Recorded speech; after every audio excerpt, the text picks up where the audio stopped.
They called him Red because of the rust-colored beanie he always wore. No one knew his real name. Truth be told, neither did he. Not really. The man had been in and out of foster homes since before he could speak, and the records got lost somewhere between counties. No birthday, no known family, just a few fading Polaroids of strangers the state once said were kin. He spent his early 20s couch surfing, doing odd jobs, roofing, night janitor shifts, even a brief stint scrubbing dishes at a Waffle House off I-30, but nothing stuck. Not because he was lazy, he was the first to show up, last to leave, but every job had a boss with a temper or a paycheck that bounced, or a door that never opened again after one missed shift from the flu. Eventually, the streets just felt simpler, predictable, cold but honest. Years passed. His skin darkened in the sun, his joints cracked with the winter. He didn't talk much, didn't drink, didn't shoot up, just faded. Until the night the fire took everything.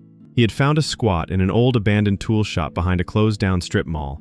He'd been sleeping there for 3 months straight, a record. Then one night, a group of teenagers, out looking for trouble, set a mattress ablaze for kicks. Red barely made it out, lost the little he had, blankets and a book of poetry he never read but kept because it was the only thing with his handwriting in it. 3 days later, cold and coughing, he found the puppy.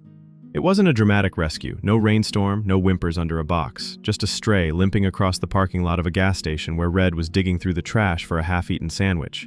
The pup had a torn ear, ribs showing, and eyes that somehow looked just as tired as his. Red tossed it half the sandwich, then the other half. He figured it'd run off after that, but it didn't. The pup followed him back to a new corner under Pecan Street Bridge. Slept curled against him that night. The next morning it was still there. He named it Lucky, sarcastically at first.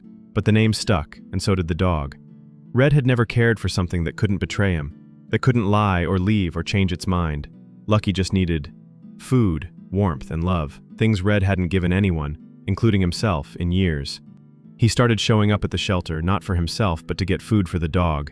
A worker there named Mia started noticing. Over weeks, she learned his name, then asked him to help stack boxes. He didn't ask for money, but she gave him socks, then boots, then a haircut. One day, Mia handed him a key to the shelter's storage room and said, "If you and Lucky ever need somewhere dry, it's yours." That spring, a local journalist covering homelessness in the area snapped a photo of Red and Lucky outside the shelter. It went viral. Donations poured in. Now, Red doesn't live on our Pecan Street anymore. He's got a room above the shelter, a job fixing gutters and laying drywall. Lucky sleeps at the foot of his bed. Sometimes he still wakes up in a panic, expecting smoke or sirens, but there's always that soft breathing beside him, that weight that tells him, you're not alone anymore. They still walk the streets some nights. Red carries bags of dog food in his pack now, and not just for Lucky. He looks for the other strays, both the four-legged ones and the two-legged kind. Because once upon a time, when he had nothing and no one, a limping little mutt looked at him like he was worth saving, and that changed everything.